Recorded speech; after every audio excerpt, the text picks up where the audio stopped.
गर्मी से बुरा हाल। कूलर की हवा में बैठा हर रोज की तरह मोहन राय टीवी देख रहा था।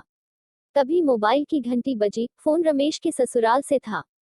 हम गीता को नहीं भेजेंगे, सामने से आवाज आई। मोहन राय ने कहा, कोई बात नहीं, बच्चों की भी अभी छुट्टी चल रही है, कुछ दिन और रहने दो।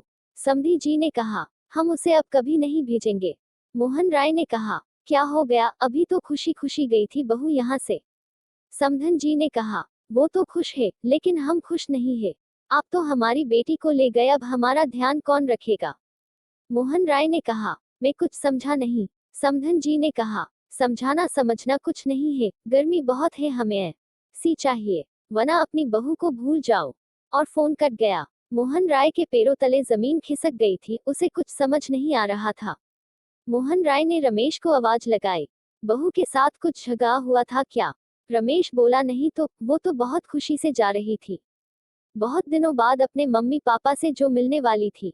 पर हुआ क्या, वे अब बहू को नहीं भेजेंगे, फोन पर अभी उन्होंने सी की मांग की है। रमेश बोला, लेकिन पापा, ऐसा कैसे हो सकता है, गीता को तो पता है कि शादी का कर्जा ही अभी उतरा नहीं है, तो फिर यह है सी। बातचीत अब कौतूहल का विषय बनती जा रही थी।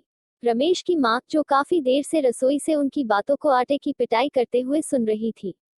रमेश की मां ने कहा, यह भी तो हो सकता है कि बहू को इस बारे में कुछ पता ही ना हो।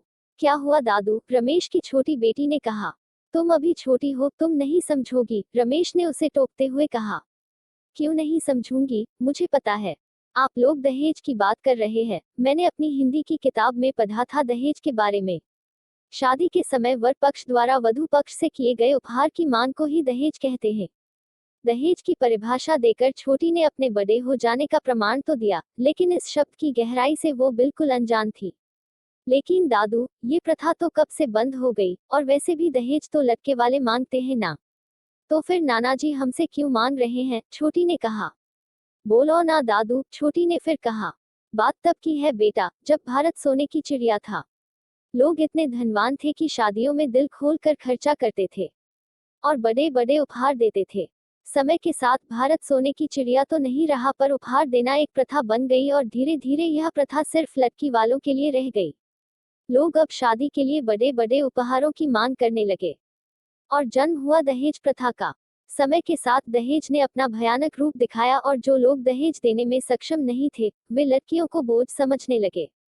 दहेज के लालच में लोगों ने अपनी बहुओं को प्रताड़ित करना शुरू कर दिया। दहेज का भयानक रूप तो तब सामने आया जब दहेज के डर से लोगों ने बेटियों को मां की कोख में ही मारना शुरू कर दिया।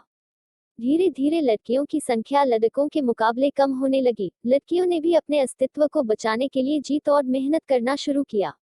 अब लड़कियां हर क्षेत्र में लड़कों से कंधे से कंधा मिलाकर चलने लगी, लेकिन लड़कियों की संख्या में हुई वो कमी आज भी है और इसीलिए शादी के लिए आज लड़की वालों की तरफ से पैसों और उपहारों की मांग की जाने लगी।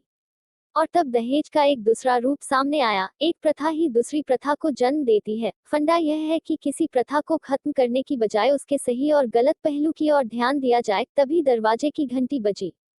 छोटी ने दौड़कर दरवाजा खोला, हाथों में बैग और आंखों में आंसू लिए गीता दरवाजे पर खड़ी थी। आज से यही मेरा घर है, मैं वो घर छोड़ आई हूँ पापा।